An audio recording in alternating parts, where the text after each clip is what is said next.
Hello friends, welcome to the channel quick book learner. I am Sakshi और जो हम पढ़ रहे हैं वो भारतीय इतिहास का घटना चक्र पढ़ रहे हैं, जिसमें आज हम फ्रेंड्स जो पढ़ेंगे वो आधुनिक भारत के इतिहास से संबंधित टॉपिक को पढ़ेंगे। टॉपिक है ब्रिटिश शासन का भारतीय अर्थव्यवस्था पर प्रभाव। तो ये टॉपिक में हम देखेंगे कि कैसे प्रीवियस ईयर्स क्वेश्चंस आए हैं, किस तरीके से एग्जाम में क्वेश्चंस पूछे जाते हैं। और सबसे पहले जैसा कि हम करते हैं, नोट्स को पढ़ेंगे और नोट्स के बाद क्वेश्चंस को सॉल्व करेंगे। फ्रेंड्स, अगर आपको ये सेशन अच्छा लगे तो प्लीज़ लाइक कर देना और शेयर करना, सब्सक्राइब करना। तो अब हम बात करते हैं नोट्स के बारे में, या नोट्स में क्या क्या इंपॉर्टेंट चीज़ें दी गई हैं। तो ब्रिटिश शासन के दौरान भारत में धनिक वर्ग द्वारा भू संपत्ति में निवेश करने को तरजीह दिए जाने के कारण उद्योगों का कोई स्वतंत्र विकास नहीं हो सका। अगर हम बात करते हैं 1793 ईस्वी में लॉर्ड कॉर्नवालिस ने भू राजस्व की स्थायी बंदोबस्त प्रणाली को प्रारंभ किया। तो हमें ध्यान रखना है फ्रेंड्स कि हमें बस इतनी छोटी छोटी चीज़ों पर ध्यान देना है कि ब्रिटिश शासन के दौरान भारत में धनिक वर्ग द्वारा भू संपत्ति में निवेश करने को तरजीह दिए जाने के कारण उद्योगों का कोई स्वतंत्र विकास नहीं हो सका। इसका मतलब क्या होता है कि जो धनिक वर्ग थे ना, वो भू संपत्ति पे, भू मतलब जमीन, जमीन पर क्या कर रहे थे, आधे से ज़्यादा जो जमीन थी वो किसके कब्जे में थी। तो आधे से ज़्यादा जो भू संपत्ति हुआ करती थी वो धनिक वर्गों के क्या कब्जे में हुआ करती थी, जिसके कारण उद्योगों का कोई स्वतंत्र विकास ही नहीं हो पाया था। उद्योग बनाने के लिए हमको क्या चाहिए, भूमि चाहिए, लेकिन अधिकांश भूमि जो थी वो किसके कब्जे में थी, तो इन धनिक वर्गों की वजह से, धनिक वर्गों की मुट्ठी में हुआ करती थी, जिसकी वजह से उद्योगों का कोई स्वतंत्र विकास नहीं हो सका। 1793 ईस्वी में लॉर्ड कॉर्नवालिस ने भू राजस्व की स्थायी बंदोबस्त प्रणाली को क्या किया, प्रारंभ किया। तो अगर कभी क्वेश्चन पूछे कि स्थायी बंदोबस्त प्रणाली किसके द्वारा लाई गई, तो स्थायी बंदोबस्त प्रणाली जो थी वो लॉर्ड कॉर्नवालिस के द्वारा लाई गई। और कब लाई गई थी, तो 1793 ईस्वी में लेकर आई गई। तो हमें ध्यान रखना है कि 1793 ईस्वी में लॉर्ड कॉर्नवालिस ने कौन सी व्यवस्था लाई, तो स्थायी बंदोबस्त प्रणाली ले आई। और स्थायी बंदोबस्त प्रणाली को ही इस्तमरारी, जागीरदारी, मालगुजारी और वीसवेदारी आदि भिन्न भिन्न नामों से भी जाना जाता है। यह व्यवस्था जो थी ये कहाँ कहाँ फैली थी, तो बंगाल, बिहार, उड़ीसा और उत्तर प्रदेश के वाराणसी तक क्षेत्र में क्या थी, तक के क्षेत्र में लागू थी। तो हमने क्या पढ़ा, हमने अगर कभी भी एग्जाम में स्थायी बंदोबस्त प्रणाली के बारे में क्वेश्चन पूछेगा, हमें पता है कि स्थायी बंदोबस्त प्रणाली 1793 ईस्वी में लाई गई। किसके द्वारा, लॉर्ड कॉर्नवालिस के द्वारा। इस व्यवस्था को अलग अलग नामों से जाना जाता है, जैसे इस्तमरारी, जागीरदारी, मालगुजारी और वीसवेदारी।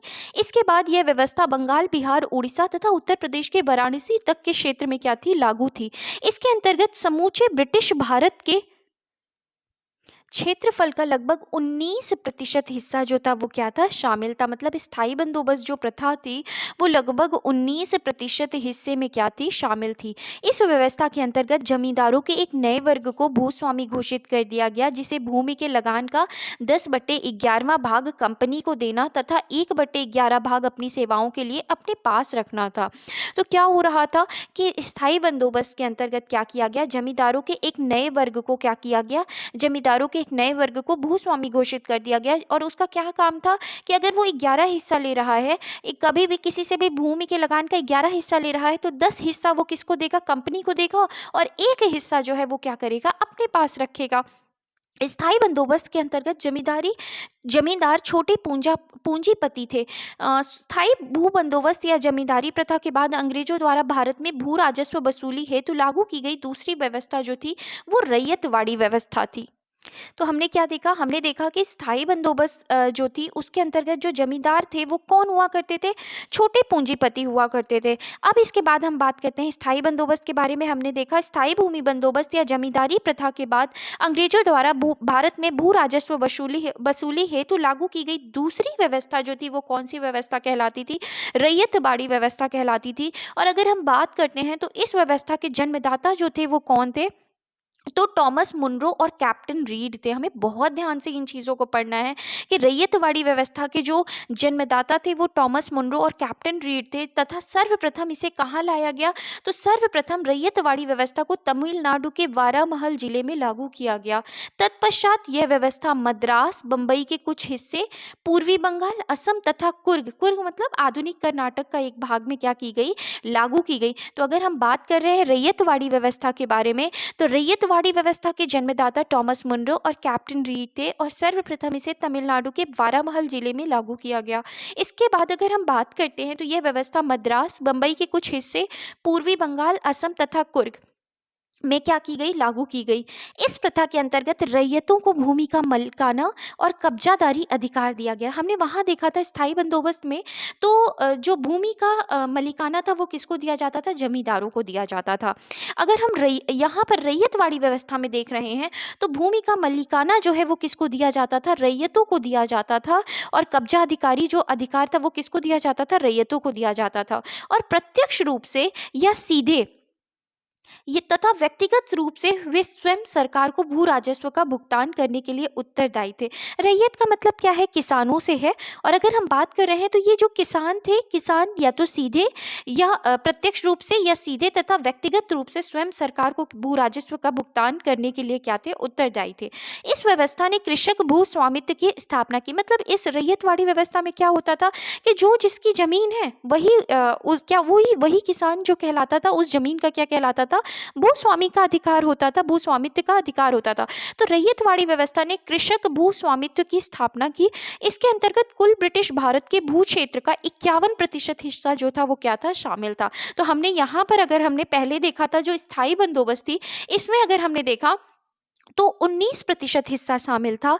और अगर हम यहाँ पर देख रहे हैं रैयतवाड़ी व्यवस्था में, तो रैयतवाड़ी व्यवस्था में कुल 51% हिस्सा जो है वो क्या है, शामिल है। इसके बाद इस व्यवस्था के अंतर्गत लगान की वसूली कठोरता से की जाती थी तथा लगान की दर की जो लगान की दर थी वो भी क्या थी, काफ़ी ऊंची हुआ करती थी। इसके बाद हमने रैयतवाड़ी के बारे में पढ़ लिया। अब हम पढ़ते हैं किसके बारे में, महालवाड़ी के बारे में। अगली पद्धति के बारे में पढ़ते हैं जिसे क्या कहा जाता था, महालवाड़ी पद्धति कहा जाता था।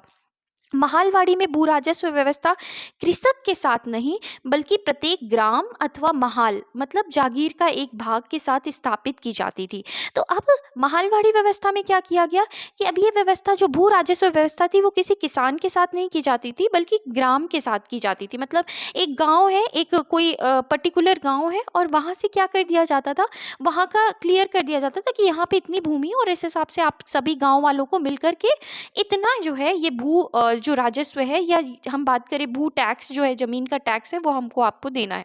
इसके अंतर्गत यदि कोई व्यक्ति अपनी भूमि छोड़ देता था तो ग्राम समाज इस भूमि को संभाल लेता था। यह ग्राम समाज ही सम्मिलित भूमि तथा अन्य भूमि का क्या होता था, स्वामी होता था। यह पद्धति जो थी ये कहाँ पे लागू की गई, तो उत्तर प्रदेश, मध्य प्रांत तथा पंजाब में क्या की गई थी, लागू की गई। जिसके अंतर्गत कुल ब्रिटिश भारत के भू क्षेत्र का 30% हिस्सा जो था वो क्या था, शामिल था। इसके बाद हम बात करते हैं नेक्स्ट पैरा की। तो औपनिवेशिक शासनकाल में भारत सरकार के गृह शुल्कों से तात्पर्य इंग्लैंड स्थित राज्य सचिव द्वारा भारत सरकार की ओर से किया गया क्या था, व्यय था।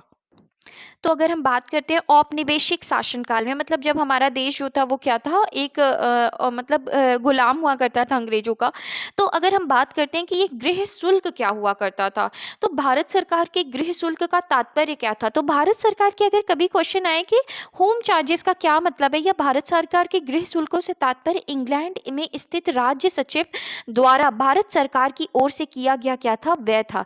इसमें शामिल थे भारतीय सार्वजनिक ऋण एवं रेलों पर लगाई गई पूंजी पर दिया गया ब्याज, भारत को दी गई सैनिक और अन्य सामग्री की लागत, भारत के कारण इंग्लैंड में दिए जाने वाले नागरिक और सैनिक शुल्क, इंग्लैंड में राज्य सचिव का सारा व्यय तथा भारत सरकार द्वारा यूरोपीय अफसरों को दिए जाने वाले भत्ते और पेंशन। भारत के बाहर हुए युद्धों को लड़ने में अंग्रेजों द्वारा प्रयोग में लाई जाने वाली निधि गृह शुल्कों पर क्या थी, भारित नहीं थी। तो हमें ध्यान रखना इस चीज़ को कि अगर हम बात करें तो भारत के बाहर हुए युद्धों को लड़ने में अंग्रेजों द्वारा प्रयोग में लाई जाने वाली निधि गृह शुल्कों पर आधारित नहीं थी। ब्रिटिश काल में इंपीरियल प्रेफरेंस शब्दावली का प्रयोग भारत में ब्रिटिश आयतों पर दी गई विशेष रियायतों के लिए किया जाता था। इसके तहत भारत में ब्रिटिश आयातों पर नाम मात्र का शुल्क लगता था, जबकि भारत के निर्यातों पर ब्रिटेन में भारी शुल्क लगाया जाता था। इसके बाद नेक्स्ट पैरा है होम चार्जेस के बाद कि धन के बहिर्गमन या अपवाह की राष्ट्रवादी परिभाषा का तात्पर्य भारत से धन संपत्ति एवं माल का इंग्लैंड में हस्तांतरण था, जिसके बदले में भारत को इसके समतुल्य कोई भी आर्थिक, वाणिज्यिक या भौतिक प्रतिलाभ नहीं होता था। दादा भाई नौरोजी धन के बहिर्गमन के सिद्धांत के सबसे पहले और सर्वाधिक प्रखर प्रतिपादक थे। तो दादा भाई नौरोजी धन के बहिर्गमन के सिद्धांत के सबसे पहले और सर्वाधिक प्रखर क्या थे? प्रतिपादक थे। उन्होंने अपने लेखों एवं पुस्तकों England debt to India, poverty and un British rule in India, the wants and means of India तथा on the commerce of India के माध्यम से, ये सारी बुक किसकी लिखी हुई है? दादा भाई नौरोजी की। तो उन्होंने अपनी लेखकों के माध्यम से अपने लेखों और पुस्तकों के माध्यम से, जैसे उनकी कौन कौन सी? England debt to India, poverty and un British rule in India, the wants and means of India, और जो था वो कौन सी बुक थी? On the commerce of India के माध्यम से अपने अपवाह सिद्धांत का क्या किया? प्रतिपादन किया। इसके बाद रमेश चंद्र दत्त ने भी धन के बहिर्गमन के सिद्धांत पर क्या किया? बल दिया। तो अगर दादा भाई नौरोजी के बाद हम बात करते हैं तो रमेश चंद्र दत्त ने भी बहिर्गमन के सिद्धांत पर क्या किया? बल दिया।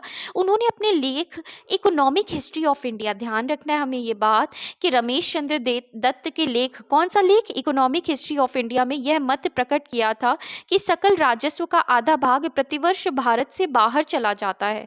भारतीय राष्ट्रीय कांग्रेस ने 1896 ईस्वी में अपने कलकत्ता अधिवेशन में आधिकारिक तौर पर बहिर्गमन के सिद्धांत को क्या किया? स्वीकार किया। और उस समय कांग्रेस ने घोषणा की कि देश में पड़ने वाले अकाल और लोगों की निर्धनता का कारण वर्षों से लगातार चला आ रहा धन का बहिर्गमन है। तो हमें ध्यान रखना है कि कभी क्वेश्चन अगर पूछे कि बहिर्गमन का सिद्धांत जो है वो कांग्रेस के किस अधिवेशन में रखा गया, तो ये भारतीय राष्ट्रीय कांग्रेस के 1896 ईस्वी में कौन से अधिवेशन में? कलकत्ता अधिवेशन में आधिकारिक तौर पर बहिर्गमन के सिद्धांत को स्वीकार किया। और उस समय कांग्रेस ने घोषणा की कि देश में पड़ने वाले अकालों और लोगों की निर्धनता का कारण वर्षों से लगातार चला आ रहा धन का बहिर्गमन है। इसके बाद हम बात करते हैं सर सैयद अहमद खां की। तो सर सैयद अहमद खान जो थे ये ब्रिटिश शासन के प्रति वफादार थे और मुस्लिम समाज का विकास वे भारत में आंग्ल सत्ता के बने रहने में ही संभव मानते थे। तो हम इनकी बात भी करेंगे क्योंकि यही थोड़े अलग हैं, हमको देखने को मिलते हैं। तो सर सैयद अहमद खान जो थे ये ब्रिटिश शासन के वफादार थे और इनका मानना था कि मुस्लिम समाज का जो विकास हो सकता है वो केवल और केवल अंग्रेजों के रहने पर ही हो सकता था। तो अतः वे दादा भाई नौरोजी के उच्चारण सिद्धांत में विश्वास नहीं करते। तो कभी क्वेश्चन पूछे कि कौन है जो दादा भाई के नौरोजी के उच्चारण सिद्धांत में विश्वास नहीं करता, तो ये कौन थे? सैयद अहमद खान थे। ब्रिटिश शासन के समय अर्थव्यवस्था को खोखला करने के सिद्धांत पर दादा भाई नौरोजी ने एक पुस्तक लिखी। तो अर्थव्यवस्था को खोखला करने के सिद्धांत पर दादा भाई नौरोजी ने क्या की? पुस्तक लिखी। दादा भाई ने अंग्रेजी राज्य की शोषक नीतियों का अनावरण किया और कहा कि यह राज्य भारत को दिन प्रतिदिन लूटने में लगा है, जिसके कारण भारत निर्धन देश बनता जा रहा है। इसके परिप्रेक्ष्य में ही उन्होंने अपनी ड्रेन थ्योरी दी। दादा भाई नौरोजी ने 1865 ईस्वी में WC बनर्जी के साथ मिलकर लंदन इंडिया सोसाइटी का क्या किया? गठन किया। तो ध्यान रखने वाली चीजें हैं कि लंदन इंडिया सोसाइटी का जो गठन है वो दादा भाई नौरोजी ने WC बनर्जी के साथ मिलकर के लंदन इंडिया सोसाइटी की क्या करी थी? गठन किया था, जिसका कार्य भारत के दुख दर्दों का प्रचार करना था। 1892 ईस्वी में लिबरल पार्टी के टिकट पर ब्रिटिश हाउस ऑफ कॉमन्स के लिए चुने जाने वाले वे पहले भारतीय थे। तो दादा भाई नौरोजी अगर हम बात करें तो 1892 ईस्वी में लिबरल पार्टी के टिकट पर ब्रिटिश हाउस ऑफ कॉमन्स के लिए चुने जाने वाले वो कौन थे? पहले भारतीय थे।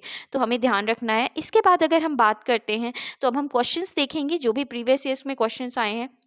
तो अगर हम पहला क्वेश्चन देखें, भारत में उपनिवेशी शासनकाल में होम चार्जेस भारत से संपत्ति दोहन का महत्वपूर्ण अंग था। निम्नलिखित में से कौन सी निधियां होम चार्जेस की संघटक थी? तो लंदन में इंडिया ऑफिस के भरण पोषण के लिए प्रयोग में लाई जाने वाली निधि।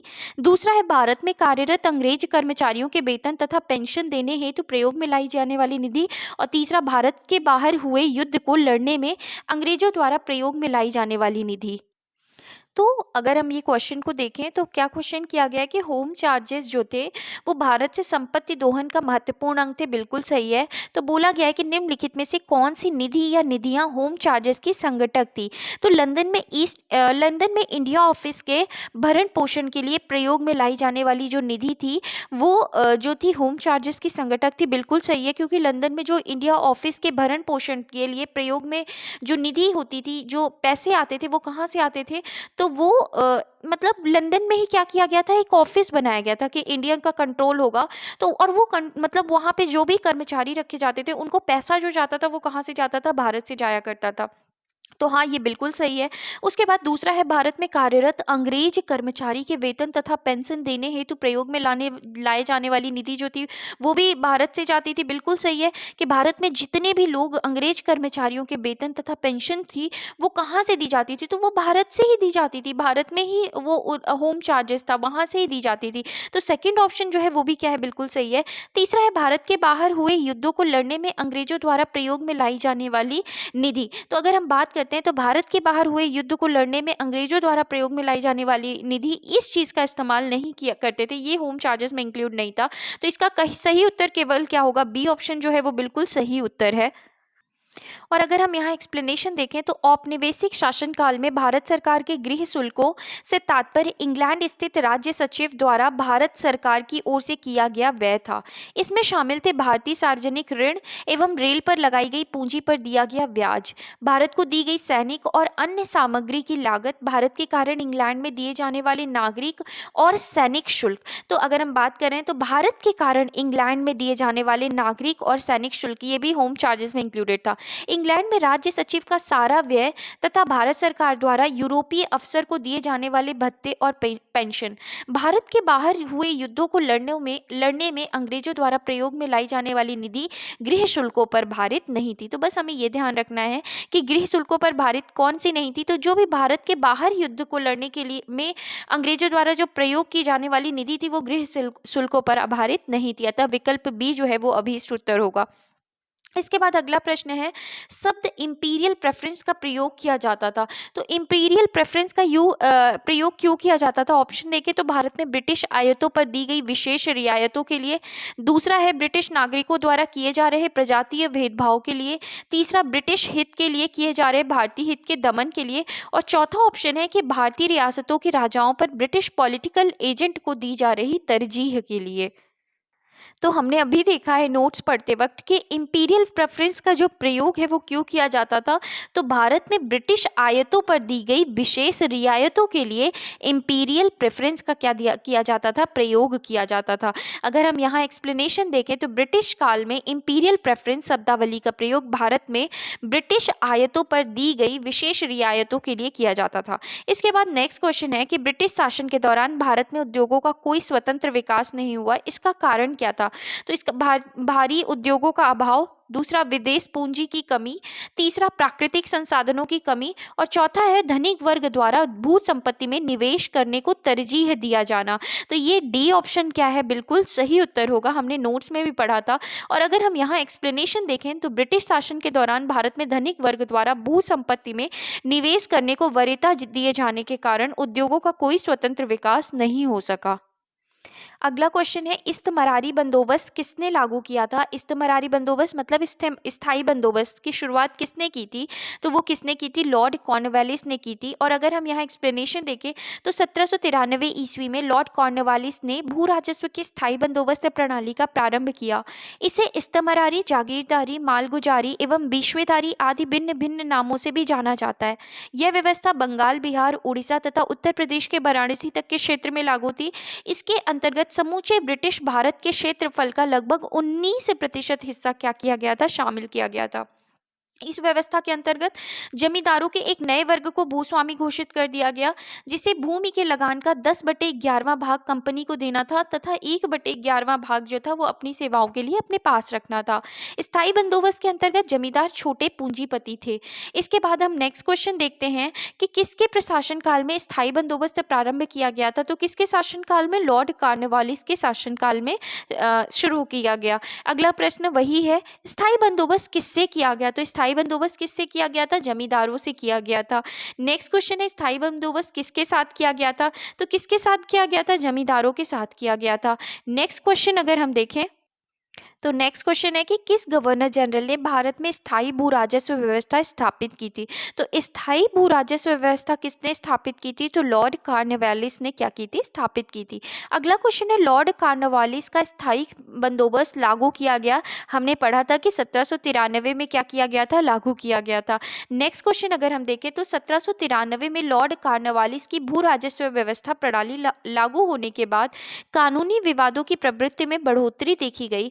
निम्नलिखित प्रावधानों में से किस एक को सामान्यतया इसके कारक के रूप में जोड़कर देखा जाता है? तो पहला ऑप्शन है कि रैयत की तुलना में जमींदारी की स्थिति को अधिक सशक्त बनाना, बिल्कुल गलत है। अगर हम दूसरा देखें ईस्ट इंडिया कंपनी को जमींदारों का अधिपति बनाना, ये भी बिल्कुल गलत है। न्यायिक पद्धति को अधिक कार्यकुशल बनाना, तो ये तीनों ही जो ऑप्शन है ये क्या है? बिल्कुल भी सही नहीं है। और हम तो ये जो डी ऑप्शन है कि उपयुक्त ए, बी तथा सी कथनों में से कोई भी सही नहीं है, ये ऑप्शन बिल्कुल सही है, क्योंकि यहाँ पे जो भी ऑप्शन दिए गए हैं यहाँ पे कारक के रूप में जोड़कर देखने के लिए ये तीनों ही ऑप्शन बिल्कुल सही नहीं है। अगर हम एक्सप्लेनेशन देखें तो 1793 ईस्वी में लॉर्ड कॉर्नवालिस द्वारा प्रारंभ स्थायी बंदोबस्त वाली भू व्यवस्था प्रणाली में जमींदारों को भूमि पर वास्तविक अधिकार स्वीकृत कर लिया गया था, लेकिन जमींदारी का भू क्षेत्र निर्धारित नहीं था। लगान रहित अनुदान भूमि, चारागाह, परती आदि भूमि निर्धारित न होने के कारण कानूनी विवाद बढ़े। जमींदारों एवं कृषक के बीच अनेक मध्यस्थतों के कारण भी विविध विवादों की संख्या में बढ़ोतरी हुई। स्पष्ट है कि अभीष्ट विकल्प जो है वो क्या होगा? डी होगा। इसके बाद अगला क्वेश्चन है कि चिर स्थायी बंदोबस्त 1793 के अंतर्गत जमींदारों से अपेक्षा की गई थी कि वे खेतीहरों को पट्टा जारी करेंगे। अनेक जमींदारों ने पट्टा जारी नहीं किया, इसका कारण क्या था? तो जमींदारों ने पट्टा जारी नहीं किया, इसका कारण क्या रहा होगा? तो अगर कोई भी जो सरकारी नियंत्रण है अगर वो नहीं होगा तो उसे पट्टा जारी करने की कोई व्यवस्था नहीं होगी। तो इसका सही उत्तर क्या होगा? जमींदारों के ऊपर कोई सरकारी नियंत्रण नहीं था, इसी वजह से अनेक जमींदारों ने पट्टा जारी नहीं किया था। अगर हम यहाँ एक्सप्लेनेशन देखें तो लॉर्ड कॉर्नवालिस ने 1793 ईस्वी में स्थायी बंदोबस्त व्यवस्था लागू की। इसके तहत जमींदार जिन्हें भूस्वामी के रूप में मान्यता प्राप्त थी को अपने क्षेत्रों में भू राजस्व की वसूली कर उसका 1/11वां हिस्सा अपने पास रखना होता था और शेष हिस्सा कंपनी के पास जमा करना होता था। जमींदार काश्तकारों से मनचाहा लगान वसूल करता था और समय से लगान न देने वाले काश्तकारों से जमीन भी वापस छीन ली जाती थी। कुल मिलाकर अगर हम बात करते हैं तो काश्तकार पूरी तरह जमींदारों की दया पर निर्भर होता था। जमींदारों के ऊपर कोई सरकारी नियंत्रण नहीं था तथा इस कारण बहुत से मामलों में पट्टे जारी नहीं किए जाते थे। इसी के फलस्वरूप 1800 अगर हम बात करते हैं 59 ईस्वी के रेट अधिनियम पारित होने के 3 दशक पहले कुछ जिलों में और बंगाल बिहार सीमा के संथाल क्षेत्र के किसानों ने अपने परंपरागत अधिकारों की रक्षा के लिए हिंसा का सहारा लिया। अगला क्वेश्चन है बिहार के परमानेंट सेटलमेंट लागू करने का कारण क्या था? तो बिहार में परमानेंट सेटलमेंट लागू करने का जो कारण था वो क्या था? तो जमींदारों का जमीन पर अधिकार न होना, जमींदारों के लिए जमीन पर वंश परंपरागत अधिकार को स्वेच्छा से हस्तांतरित करने का अधिकार, और तीसरा भू राजस्व का राजस्व निर्णय करना, और चौथा जमींदारी प्रथा का निर्मूलन। तो इसका सही उत्तर क्या होगा? भू राजस्व का राजस्व निर्णय करना ही क्या था? बिहार में परमानेंट सेटलमेंट लागू करने का कारण था। नेक्स्ट को अगर हम एक्सप्लेनेशन देखें तो लॉर्ड कॉर्नवालिस के समय भू राजस्व व्यवस्था आरंभ में 10 वर्षीय व्यवस्था के रूप में 1790 ईस्वी में लागू की गई थी, जो 22 मार्च 1793 को परमानेंट सेटलमेंट के रूप में स्थापित की गई। इस व्यवस्था को बिहार में लागू करने का मुख्य कारण कंपनी के लिए भू राजस्व की एक निश्चित राशि का तय करना था। अगला क्वेश्चन है रिक्त स्थानों की पूर्ति कीजिए।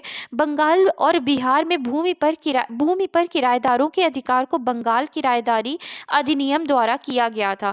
तो कौन से अधिनियम द्वारा किया गया था? तो यहाँ पे दिए हुए ऑप्शन में जो इस क्वेश्चन का करेक्ट आंसर है वो क्या है? 1885 में बंगाल और बिहार में भूमि पर किराएदारों के अधिकारों को बंगाल किराएदारी अधिनियम द्वारा क्या किया गया था? द्वारा दिया गया था। अगर हम एक्सप्लेनेशन देखें तो 1793 ईस्वी में लॉर्ड कॉर्नवालिस द्वारा स्थायी बंदोबस्त को लागू किया गया, जिसने जमींदारों को कई अधिकार प्रदान किए। 19वीं शताब्दी तक आते आते भूमि की मांग बढ़ने लगी और भूमि मालिकों ने किराए में बढ़ोतरी की। यह समय किसानों के विद्रोह का था। इसी बीच बंगाल सरकार ने बंगाल एवं बिहार में बंगाल किराएदारी अधिनियम 1885 को लागू किया, जिसमें भूमि मालिकों और किराएदारों के अधिकारों को परिभाषित किया गया।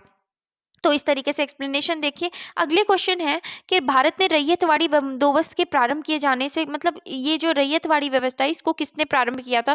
तो रैयतवाड़ी व्यवस्था जो है वो टॉमस मुनरो और अलेक्जेंडर रीड, ये दोनों ही सही उत्तर होंगे। तो सी ऑप्शन जो है वो क्या है, बिल्कुल सही है। अगर हम यहाँ एक्सप्लेनेशन देखें तो रैयतवाड़ी व्यवस्था बंदोबस्त अंग्रेजों द्वारा भारत में भू राजस्व वसूली हेतु लागू की गई एक प्रणाली थी। अलेक्जेंडर रीड ने मद्रास प्रेसिडेंसी में सर्वप्रथम 1792 ईस्वी में तमिलनाडु के बारामहल क्षेत्र में रैयतवाड़ी व्यवस्था लागू की। टॉमस मुनरो ने 1809 ईस्वी में कुछ क्षेत्रों में इसको लागू किया। 1820 ईस्वी में मद्रास का गवर्नर बनने पर उसने इसे मद्रास में लागू किया। मुनरो के शिष्य एल्फिंस्टन ने इसे बॉम्बे प्रेसिडेंसी में लागू किया। संपूर्ण ब्रिटिश भारत के 51% क्षेत्र, मद्रास, बंबई के कुछ हिस्से, पूर्वी बंगाल, असम और कुर्ग में यह व्यवस्था लागू की गई थी। इस व्यवस्था के अंतर्गत रैयतों को भूमि का मलिकाना हक दिया गया, जिसके द्वारा ये प्रत्यक्ष रूप से सीधे या व्यक्तिगत रूप से भू राजस्व अदा करने के लिए उत्तरदायी थे। 1836 ईस्वी के बाद विनगेट और गोल्ड स्मिथ द्वारा इस व्यवस्था में सुधार किए गए। नेक्स्ट क्वेश्चन है, भू राजस्व की स्थायी बंदोबस्त एवं रैयतवाड़ी व्यवस्था क्रमशः शुरू की गई थी। तो क्रमशः जो है वो कहाँ शुरू की गई थी? तो ये बंगाल और मद्रास में क्या है, क्रमशः शुरू की गई थी। अगर हम इस क्वेश्चन का एक्सप्लेनेशन देखें तो एक्सप्लेनेशन क्योंकि हमने ऑलरेडी पढ़ा है तो नहीं दिया गया। अगला क्वेश्चन है, सर टॉमस मुनरो तथा भू राजस्व बंदोबस्त जो है वो संबद्ध है। तो किससे संबद्ध है? तो अगर हम बात करते हैं तो ये किससे, ये दोनों जो है सर टॉमस मुनरो और भू राजस्व बंदोबस्त, ये किससे संबंधित है? तो रैयतवाड़ी बंदोबस्त से क्या है, संबंधित है। नेक्स्ट क्वेश्चन है, ब्रिटिश व्यवस्था में रैयतवाड़ी भू राजस्व संग्रह प्रचलित था। तो ये कहाँ प्रचलित था? तो अगर हम बात करें पश्चिम भारत में और दक्षिण भारत दोनों जगह पे रैयतवाड़ी भू राजस्व संग्रह जो था वो क्या था, प्रचलित था। अगला क्वेश्चन है, मद्रास में रैयतवाड़ी बंदोबस्त से कौन संबंधित रहा है? तो मद्रास में कौन संबंधित रहा है? मुनरो जो है वो मद्रास के रैयतवाड़ी बंदोबस्त व्यवस्था से क्या थे, संबंधित थे। इसके बाद हम अगर एक नेक्स्ट क्वेश्चन देखें तो रैयतवाड़ी प्रथा जो है वो किसने प्रारंभ की थी? तो किसने प्रारंभ की थी? टॉमस मुनरो ने प्रारंभ की थी। इसके बाद नेक्स्ट क्वेश्चन है, अंग्रेजों ने रैयतवाड़ी व्यवस्था कहाँ लागू की थी? तो अंग्रेजों ने कहाँ लागू की थी? तो अंग्रेजों ने मद्रास और बंबई प्रेसिडेंसी में क्या की थी, ये व्यवस्था को लागू किया था। अगला क्वेश्चन है, अंग्रेजों ने रैयतवाड़ी व्यवस्था सर्वप्रथम कहाँ प्रारंभ की थी? तो सर्वप्रथम ये कहाँ पे लाई गई थी? मद्रास प्रेसिडेंसी में लाई गई थी। नेक्स्ट क्वेश्चन है, रैयतवाड़ी बंदोबस्त के संदर्भ में निम्नलिखित कथनों पर विचार कीजिए। पहला है, किसानों द्वारा लगान सीधे सरकार को दिया जाता था। बिल्कुल सही है। सरकार रैयत को पट्टे पर देती थी। बिल्कुल ठीक है। कर लगाने के पूर्व भूमि का सर्वेक्षण और मूल्य निर्धारण किया जाता था। तो रैयतवाड़ी व्यवस्था में ये तीनों ही चीजें हुआ करती थी। इसलिए जो इसका करेक्ट आंसर होगा वो कौन सा ऑप्शन होगा? सी ऑप्शन जो है वो बिल्कुल सही है। अगर हम एक्सप्लेनेशन देखें तो दक्षिण भारत में उत्तर भारत की तरह बड़े बड़े भूखंड एवं बड़े जमींदारों के अभाव में रैयतवाड़ी व्यवस्था को लागू किया गया। इस व्यवस्था का सूत्रपात कैप्टन रीड और टॉमस मुनरो ने किया। रैयतवाड़ी व्यवस्था के तहत किसानों को अपनी जमीन का मालिक माना जाता था, जो सीधे सरकार को कर देते थे। कर का निर्धारण भूमि का सर्वेक्षण करने के बाद किया जाता था। भूमि सर्वेक्षण के बाद लगान के लिए किसान और सरकार के बीच एक समझौता होता था। किसान की सहमति के बाद उसे पट्टा दिया जाता था, जो भूमि पर उसकी निजी संपत्ति का क्या होता था, प्रमाण होता था। अगला क्वेश्चन है, वह प्रथा जिसके तहत किसान स्वयं भूमि का मालिक होता है और सरकार को भू राजस्व के भुगतान के लिए जिम्मेदार माना जाता है। तो वो कौन सी प्रथा मानी जाती थी? रैयतवाड़ी प्रथा मानी जाती थी, जिसमें किसान जो है वो स्वयं भूमि का क्या होता था, मालिक होता था और सरकार को भू राजस्व के भुगतान के लिए जिम्मेदार माना जाता था। मतलब वो जो किसान ही है वो ही भू राजस्व को क्या करेगा, सरकार को भू राजस्व देगा। इसके बाद अगर हम यहाँ एक्सप्लेनेशन देखें तो रैयतवाड़ी प्रथा के अंतर्गत किसान स्वयं भूमि का मालिक होता है और सरकार को भू राजस्व के भुगतान के लिए क्या माना जाता है, जिम्मेदार माना जाता है।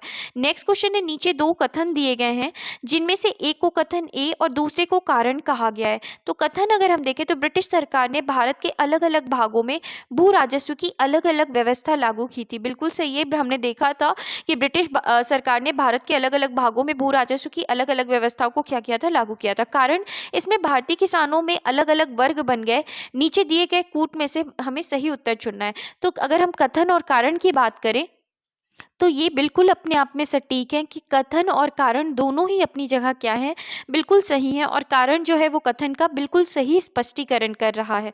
तो अगर हम बात करें तो इस प्रश्न का जो सही उत्तर होगा वो क्या होगा, तो यहाँ पे अगर हम देखें तो ए ऑप्शन जो है वो बिल्कुल सही है। ए और आर दोनों सही हैं और आर जो है जो कथन है वो जो कारण है वो कथन की सही व्याख्या करता है। तो ए ऑप्शन बिल्कुल सही है। और अगर हम यहाँ एक्सप्लेनेशन देखें तो ब्रिटिश सरकार ने भारत के अलग अलग भागों में भू राजस्व को अलग अलग व्यवस्था लागू की थी।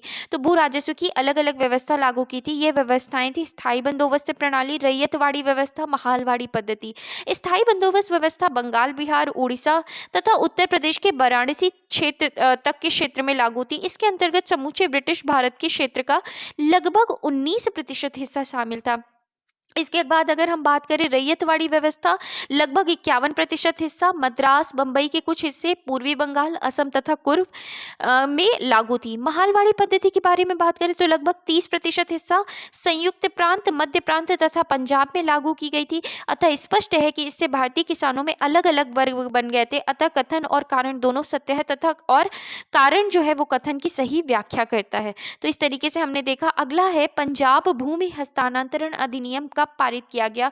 तो पंजाब भूमि हस्तांतरण अधिनियम जो है वो कब पारित किया गया था, 1900 में किया गया था। अगर हम एक्सप्लेनेशन देखें तो पंजाब भूमि हस्तांतरण अधिनियम 1900 ईस्वी में पारित किया गया, जिससे कृषकों की भूमि का गैर कृषकों के पास हस्तांतरित होना क्या हो गया, समाप्त हो गया। अगला क्वेश्चन है, असम में सर्वप्रथम चाय कंपनी की स्थापना कब हुई थी। तो कब हुई थी, 1839 में सर्वप्रथम असम में चाय कंपनी की क्या की गई थी, स्थापना की गई थी। अगर हम एक्सप्लेनेशन देखें तो असम में सर्वप्रथम चाय कंपनी की स्थापना 1839 ईस्वी में हुई थी। यह कंपनी 5 लाख रुपए की पूंजी के साथ इंग्लैंड में स्थापित की गई थी तथा नजीरा असम में इस कंपनी का मुख्यालय था। द असम कंपनी भारत की सबसे पुरानी व्यावसायिक चाय कंपनी है जो वर्तमान में भी कार्यरत है। नेक्स्ट क्वेश्चन है, सूची 1 को सूची 2 से सुमेलित कीजिए और सूचियों के नीचे दिए गए कूटों से सही उत्तर चुनिए। तो जजमानी, अगर हम बात करते हैं जजमानी जो है ये प्रथा कहाँ थी, तो ये जजमानी उत्तर भारत। 12 बलूट का संबंध किससे है, तो 12 बलूट का जो संबंध है वो किससे है, महाराष्ट्र से है। मिरासी का संबंध किससे है, तो मिरासी का संबंध तमिलनाडु से। और अडाडे का संबंध कहाँ से है, कर्नाटक से है। तो अगर हम बात करते हैं तो ए का ऑप्शन 1, सारे ही ऑप्शन 1 में है। अगर हम बी का देखें तो बी का क्या, 3। तो अगर हम यहाँ तो बी के 2 ऑप्शन जो है वो 3 में है, तो बी और डी हमारे लिए, बाकी ए और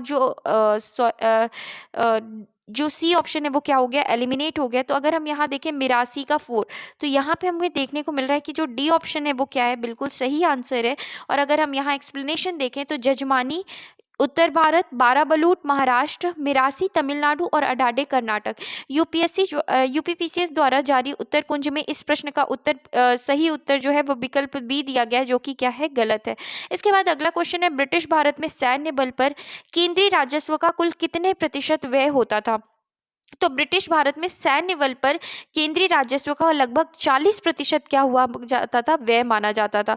इसके बाद अगर हम बात करते हैं नेक्स्ट क्वेश्चन की, लेकिन उसके पहले एक्सप्लेनेशन देखते हैं कि यद्यपि इस तरह के प्रश्न का उत्तर विवादित होता है, तथापि कई स्रोत ब्रिटिश भारत में औसतन सैन्य बल पर खर्च को केंद्रीय राजस्व का लगभग 40% मानते हैं। अगला क्वेश्चन है, दादा भाई नौरोजी द्वारा प्रतिपादित अपवाह सिद्धांत की सही परिभाषा नीचे के किस कथन में आती है। तो पहला जो है वो देश के संसाधनों का उपयोग ब्रिटेन के हित में किया जाता रहा था।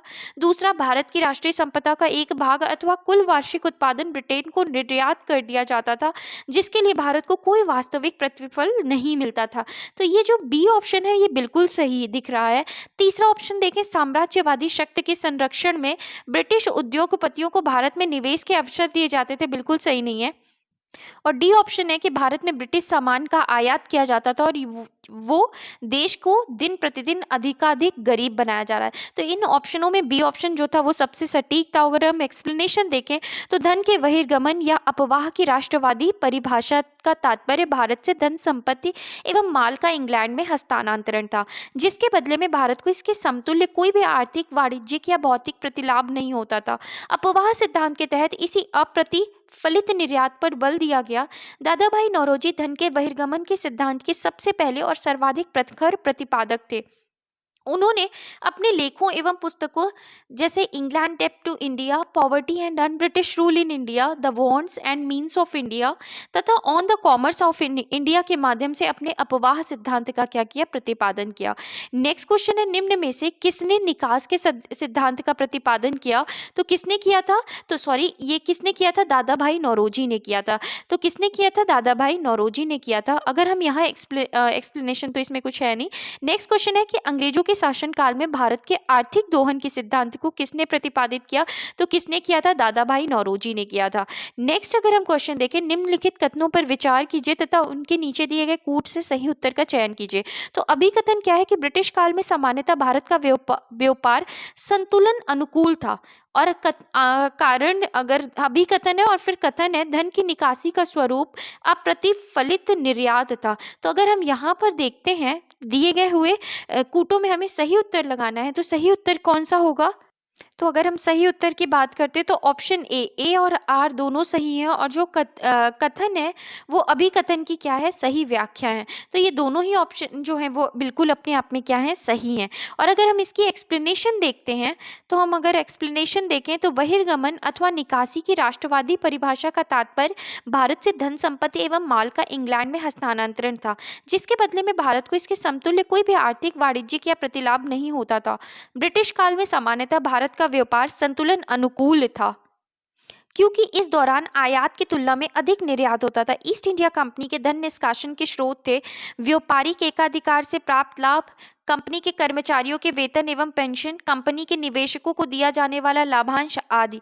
कंपनी द्वारा जो पैसा इंग्लैंड भेजा जाता था वही पैसा पुनः भारत में विदेशी ऋण तथा पूंजी निवेश के रूप में प्राप्त होता था। परंतु इस पूंजी निवेश का उद्देश्य देश का विकास नहीं बल्कि भारतीय साधनों का अधिकाधिक शोषण था। 1813 ईस्वी के पश्चात इस आर्थिक निकास से अप्रतिफल निर्यात का रूप धारण कर लिया। वर्ष 1914 में के पहले भारत में अंग्रेजी पूंजी निवेश केवल उन आर्थिक ऊपरी साधनों में लगाए गए जैसे रेलवे, सड़क, व्यापारिक जहाज तथा खनिज उद्योग एवं वित्तीय संस्थान जैसे बैंक, बीमा, वित्तीय निगम में जो अंग्रेजी उद्योग के अनुपूरक थे और इनमें भारतीय औद्योगिक विकास के लिए कोई स्थान नहीं था। दादा भाई नौरोजी ने धन के निकास को अनिष्टों का अनिष्ट मतलब एविल ऑफ ऑल एविल्स की संज्ञा दी और इसे भारत की निर्धनता का मुख्य कारण बताया। अतः स्पष्ट है कि ए और आर दोनों सही हैं तथा आर जो है वो ए की क्या है, सही व्याख्या है। इसके बाद अगला क्वेश्चन अगर हम देखें, निम्नलिखित में से कौन भारत में उपनिवेशवाद के आर्थिक आलोचक थे? तो भारत में उपनिवेशवाद के जो आर्थिक आलोचक थे वो कौन कौन थे? तो अगर हम यहाँ बात करें ऑप्शन की तो दादा भाई नौरोजी, जी सुब्रमण्यम अय्यर और आरसी दत्त, ये तीनों ही जो थे ये क्या थे, उपनिवेशवाद के आर्थिक आलोचक थे। इसके बाद अगर हम एक्सप्लेनेशन यहाँ पे देखें तो डी जो है वो क्या है, सही उत्तर है। अगर हम एक्सप्लेनेशन देखें तो 1870 से 1905 ईस्वी के बीच बहुत से भारतीय बुद्धिजीवियों ने ब्रिटिश शासन के आर्थिक पहलू को विश्लेषित किया। इनमें से 3 लोगों का योगदान सबसे महत्वपूर्ण रहा था। वे दादा भाई नौरोजी, महादेव गोविंद रनाडे और आईसीएस अधिकारी रमेश चंद्र दत्त थे। इन्होंने भारत का आर्थिक इतिहास लिखा। इन तीनों के अतिरिक्त जीवी जोशी, जी सुब्रमण्यम अय्यर और अगर हम बात करें गोपाल कृष्ण गोखले समेत अनेक राजनीतिक कार्यकर्ताओं और पत्रकारों ने तत्कालीन अर्थव्यवस्था के हर पहलू का गहराई से विश्लेषण किया। ये लोग इस निष्कर्ष पर पहुंचे कि भारत के आर्थिक विकास के रास्ते में सबसे बड़ी बाधा जो है वो उपनिवेशवाद ही है। इसके बाद अगला क्वेश्चन है, निम्नलिखित में से कौन दादा भाई नौरोजी के उत्सारण सिद्धांत में विश्वास नहीं करता था? तो कौन नहीं करता था? सर सैयद अहमद खान जो थे वो विश्वास नहीं करते थे। अगर एक्सप्लेनेशन देखें तो सर सैयद अहमद खान ब्रिटिश शासन के प्रति वफादार थे और मुस्लिम समाज का विकास वे भारत में आंग्ल सत्ता के बने रहने में ही संभव संभव मानते थे, अतः वे दादा भाई नौरोजी के उच्चारण सिद्धांत में विश्वास नहीं करते थे। इसके बाद अगला क्वेश्चन है, poverty and un British rule in India नामक पुस्तक किस वर्ष प्रकाशित हुई थी? तो कौन से वर्ष प्रकाशित हुई थी? 1901 में प्रकाशित हुई थी। और अगर हम यहाँ एक्सप्लेनेशन देखें तो poverty and un British rule in India के लेखक दादा भाई नौरोजी हैं।